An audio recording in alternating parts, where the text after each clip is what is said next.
हमारी जहान कहते हैं, मोहब्बत इसी मिट्टी के हिंदुस्तान को कहते हैं, मोहब्बत की इसी मिट्टी को हिंदुस्तान कहते हैं। जो दुनिया को सुनाई दे उसे कहते हैं खामोशी, जो दुनिया को सुनाई दे उसे कहते हैं खामोशी, जो आंखों में दिखाई दे उसे तूफान कहते हैं, उसे तूफान कहते हैं। जो ये दीवार का सुराग है साहब, जो ये दीवार का सुराग है साहब, जो ये दीवार का सुराग है, चाइना अमेरिका पाकिस्तान साजिशों का हिस्सा है, मगर हमें अपने घर का रोशनदान कहते हैं, मगर हम इसे अपने घर का रोशनदान कहते हैं।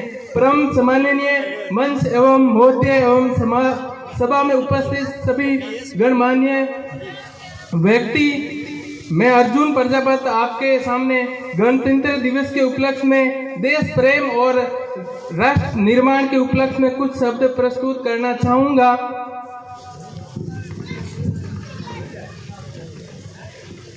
गणतंत्र और आजादी या स्वतंत्र का असली मतलब वही जानता है जिसने गुलामी की हो।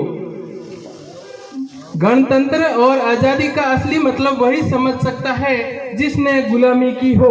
हम सौभाग्यशाली है कि हम गणतंत्र और स्वतंत्र भारत में जन्म ले।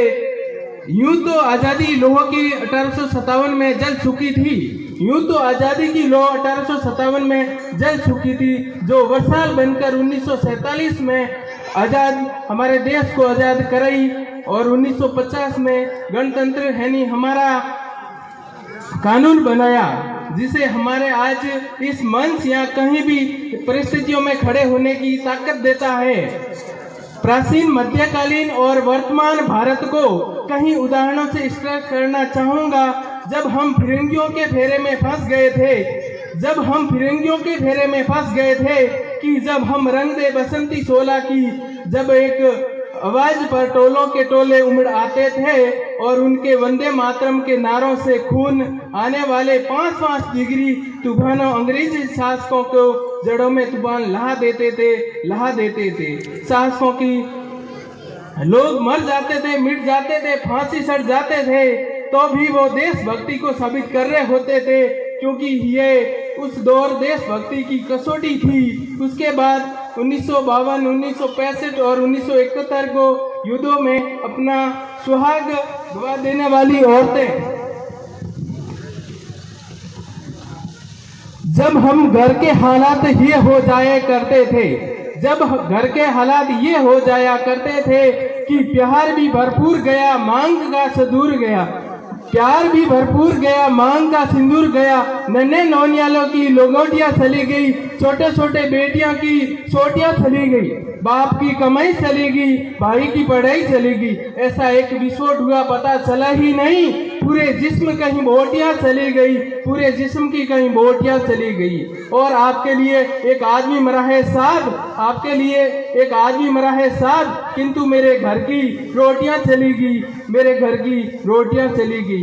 वो हालात पैदा हो जाने के बावजूद भी एक माँ अपने बेटा को सरहद पर दुश्मनों की धज्जियां उड़ाने के लिए भेज देती थी। उसे पत्र लिखा कर भेजा करती थी कि अम्मा ने खत लिखा, कि अम्मा ने खत लिखा बड़े ही साव से, पुत्र मेरे ना घबरा जाना, चाहे इंच इंच कट जाना, चाहे इंच इंच कट जाना। इस तरह पूरा परिवार अपनी देशभक्ति साबित कर रहा होता था। तब देश बलिदान मांगता था, तब देश लड़ जाने को कहता था, तब देश मर जाने को कहता था, मिट जाने को कहता था, फांसी चढ़ जाने को कहता था। किंतु आज देश लड़ जाने को नहीं कहता, आज देश मर जाने को नहीं कहता, फांसी चढ़ जाने को नहीं कहता, बल्कि मेरे विचारों में यदि व्यक्ति अपना काम पूरी ईमानदारी, पूरी मेहनत, पूरी लगन से करे तो वही सबसे बड़ा देशभक्त है, वही सबसे देश बड़ा भक्त है। मैं नहीं मानता कि फेसबुक और व्हाट्सएप की डीपी को 3 रंग में रंगाना ही देशभक्ति है। मैं नहीं मानता कि फेसबुक और व्हाट्सएप की डीपी 3 रंगों में ही रंगाना देशभक्ति नहीं है। यदि आप कहेंगे साल में 2 बार हाथ में तिरंगा लेना देशभक्ति है, यदि आप कहेंगे कि साल में 2 बार हाथ में तिरंगा लेना देशभक्ति है, तो मैं आपसे पूछना चाहूंगा कि फुटपाथ में वह रहने वाला बच्चा ट्रैफिक की शाहों में नंगे पांव रहने वाला बच्चा जब तिरंगा बेच रहा होता है तो आप उसकी देशभक्ति कहेंगे या इसकी देशभक्ति कहेंगे या उसके पेट की भूख की शक्ति कहेंगे या उसके पेट की भूख की शक्ति कहेंगे जो उसे ऐसा करने पर मजबूर कर देती है साहब। क्योंकि ना मस्जिद को जानते ना शिवालयों को जानते, क्योंकि ना मस्जिद को जानते ना शिवालयों को जानते। जो पेट के भूख होते हैं ना वो सिर्फ भोजन के निवालों को जानते हैं, वो सिर्फ अपने भोजन के निवालों को जानते हैं। अपने परिवार, अपने समाज, अपने देश के लिए समर्पण का भाव देशभक्ति है। और हर देशद्रोही के जीवन में आने वाला तूफान है हमारी देशभक्ति। हर देशद्रोही के जीवन में आने वाला है हमारी सच्ची देशभक्ति, ताकि हर देशद्रोही ये समझ सके अगर तू परिंदा है, अगर तू परिंदा है तो ये आसमान तेरा है, अगर तू परिंदा है तो ये आसमान तेरा है, अगर तू दरिंदा है तो ये शमशान भी तेरा है। अगर भाईचारे से रहना है तो इस जमीन पर रह, वरना कब्र भी तेरी है और ये कब्रिस्तान भी तेरा है। लेकिन देशद्रोहियों से ज्यादा देशभक्ति तब हाथ होती है जब एक बेटा अपने बूढ़े माँ बाप को वृद्धाश्रम की चौखट पर छोड़ आता है। कराहट उठती है देशभक्ति जब मुसीबत में फंसे लोगों की जान से बचाने से ज्यादा हम अपनी सेल्फी लेकर लाइक बढ़ाने में लगे रहते हैं। आज के इस दौर में वो युवा जिनके ऊपर जिम्मेदारी थी वो अपने देश, अपने समाज, अपने राष्ट्र, अपने आशाओं को बांधने की, वही हुआ अब वही श्यार की छोटी स्क्रीन पर अपने कोमल अंगुलियों के घर्षण से मात्र अपनी भावनाओं की इमोजी भेज रहा है। ये मोबाइल का सदुपयोग या आप करना चाहेंगे तो हर कुछ कर सकते हैं, पर आज के युवा हैं जो सदुपयोग नहीं करके, छोटे छोटे बच्चे हैं उनके पास भी मोबाइल होना कहाँ जरूरी है। उनको तो पढ़ना है तो स्कूल में टीचर से हर समस्या बताए ना कि ये हमारा को प्रॉब्लम हो रही है, ये हो रहा है, मोबाइल की जरूरत कहाँ आन पड़ी है। पर नहीं, बच्चा तो के अभी टाइम, क्योंकि घर वाले माँ बाप भी ऐसे ही होते हैं जो इंस्टाग्राम व्हाट्सएप खुद यूज करते हैं, फिर बच्चे को आदी बनाने के लिए तैयार कर देते हैं। वरना बच्चा तो पढ़ने के लिए, उनको क्या पता जिंदगी में क्या होता है, उनको तो सब सीखने के इच्छुक होते हैं। उनको सिखाने वाला मिल जाए तो वो क्या का क्या कर दे, यदि वो सिखाने वाला मिल जाए तो वो क्या का क्या कर दे। 4 बोतल वोट का काम मेरा रोजगार ने भारत को, भविष्य को तबाह कर रखा है साहब।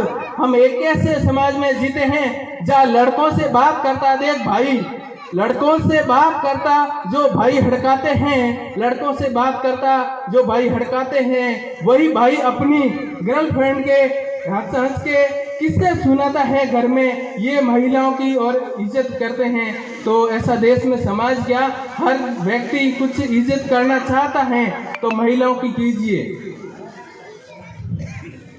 और मैं आपको बता दूं कि महिला सुरक्षा के मामले में भारत आज भी 133वें स्थान पर है।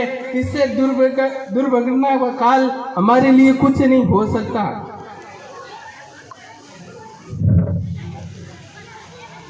हम ना एक ऐसे समाज में जीते हैं जहाँ पत्थर की मूर्त को लगते हैं भोग, जहाँ पत्थर की मूर्त को लगते हैं सपन भोग, और भूखे नंगे तड़पते सो जाते हैं लोग, भूखे नंगे तड़पते सो जाते हैं लोग। मजदूर को मजबूर समझिए, मजदूर को मजबूर समझिए, मजबूर नहीं, मजदूर को मजदूर समझिए, मजबूर नहीं। गरीब को काम दीजिए, दान नहीं, गरीब को काम दीजिए, दान नहीं। अगर दान देने के इच्छुक हैं, अगर दान देने के इच्छुक हैं तो जीते जी रक्तदान दीजिए, मरने के बाद उन्हें दान देकर किसी मरते हुए जीवन दान दीजिए, मरते हुए को जीवन दान दीजिए। यही मेरी सच्ची देशभक्ति और यही सच्चा देश प्रेम है। ना सरकार मेरी ना ईश्वर मेरा, ना सरकार मेरी ना ईश्वर मेरा, ना रब मेरा और ना ही ये बड़ा सा नाम मेरा। बस इतनी सी बात का गुरूर है मुझे, बस इतनी सी बात का गुरूर है मुझे कि मैं भारत का हूँ और ये भारत मेरा है, ये भारत मेरा है। परंतु परंतु एक वैचारिक बीमारी भी हमारे समाज में मुझे नजर आती है। कहा जाता है हम दुनिया के सबसे बड़े लोकतंत्र हैं, हमारे देश में सबसे बड़ा लोकतंत्र है, ऐसा मानते हैं दुनिया वाले। पर हमारे देश में हकीकत तो कुछ हम मानते ही नहीं है, क्योंकि हम उस रास्ते या उन कठिन परिस्थितियों में चलते ही नहीं है। जहाँ कठिन परिस्थितियां दिख गई वहीं से अपने रास्ते मोड़ देते हैं, वहीं से अपने रास्ते मोड़ देते हैं। कहा जाता है हम दुनिया के जहाँ हिंदू पैदा होते हैं, मुस्लिम, सिख और ईसाई भी पैदा होते हैं, लेकिन बदकिस्मती है कि अब अच्छे इंसान पैदा नहीं होते। मेरे विचारों में न हिंदू की जरूरत न मुसलमानों की जरूरत, देश के वतन के लिए, देश के राष्ट्र के लिए केवल अच्छे इंसान की जरूरत है, अच्छे इंसान की जरूरत है। जरा सोच कर देखिए, ये पेड़ पौधे और शाखाएं भी परेशान हो जाएगी अगर परिंदे भी हिंदू और मुसलमान हो जाएं, तो अपन कहाँ तक जाएंगे। ये पेड़ छाएं तो अपन को ऑक्सीजन दे रहा है और अपन कार्बन डाइऑक्साइड छोड़ रहे हैं, पर ये ऑक्सीजन देना ही बंद कर ले।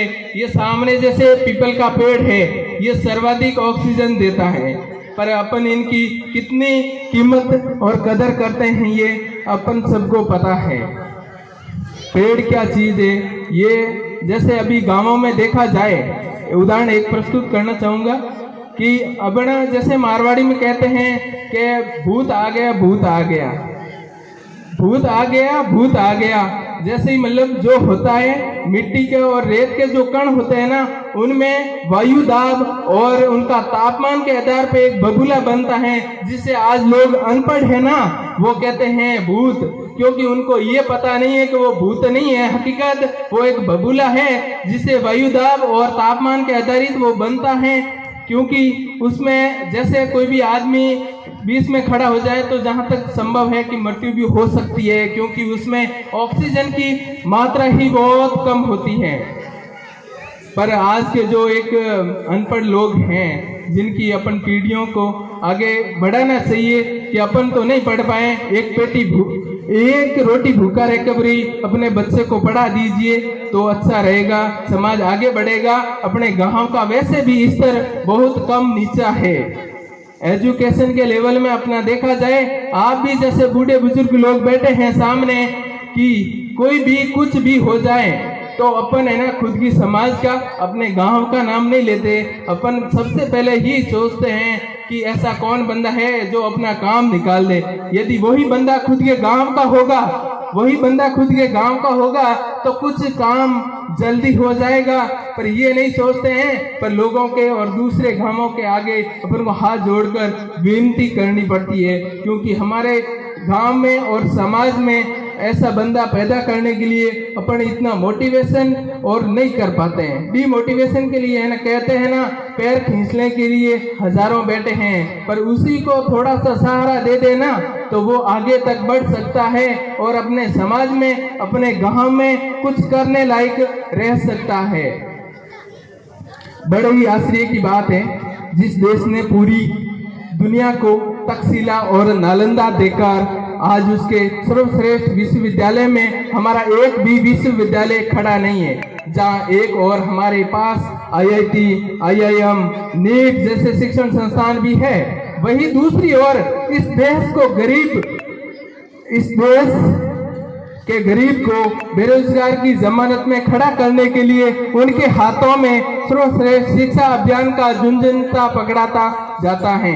और मैं बता दूं इस शिक्षण बीमारी का भी एक कारण वो ये है कि हमारे देश की शिक्षा है जो केवल 2 तरह के लोगों के लिए बनती है। मैं ये भी बता दूं कि वो 2 लोग कौन से हैं। पहले वो जो विद्वान है, यदि आपके पास शिक्षा ही नहीं है, आप सर्वश्रेष्ठ ही नहीं है, तो आप शिक्षा में क्या कर सकते हैं। इसलिए आपको बहुत ही मेहनत करनी पड़ेगी और छोटे छोटे कदमों को उठाना होगा।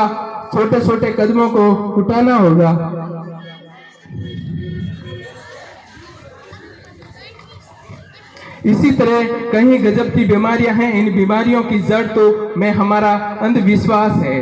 मेरे विचारों में जब तक इस देश का युवा अपनी सफलता के लिए मंदिरों में जाकर नारियल फोड़ कर भगवान को रिश्वत लगाता रहेगा, हमारे समाज का शिक्षित वर्ग ही बिल्लियों के रास्ता काटने पर खड़ा हो जाना, अपने धर्म अपनी जाति को ऊंचा मानकर दूसरे के धर्म को अवहेलना करना रहेगा, तब तक ना देश अंधविश्वास खत्म होगा, ना देश में अंधविश्वास खत्म होगा और ना ही हमारा देश निर्माण संभव होगा। हमारी संस्कृति, हमारी सभ्यता को दुनिया ने शीश नवाया है, क्योंकि आस्था के नाम पर हमने अंधविश्वास फैलाया है। मेरे विचारों में हमारे देश निर्माण तब तक संभव होगा जब तक इस देश में महिलाओं की पूजा नहीं, उनकी इज्जत दी जाएगी। राष्ट्र निर्माण तब संभव होगा जब हम शांति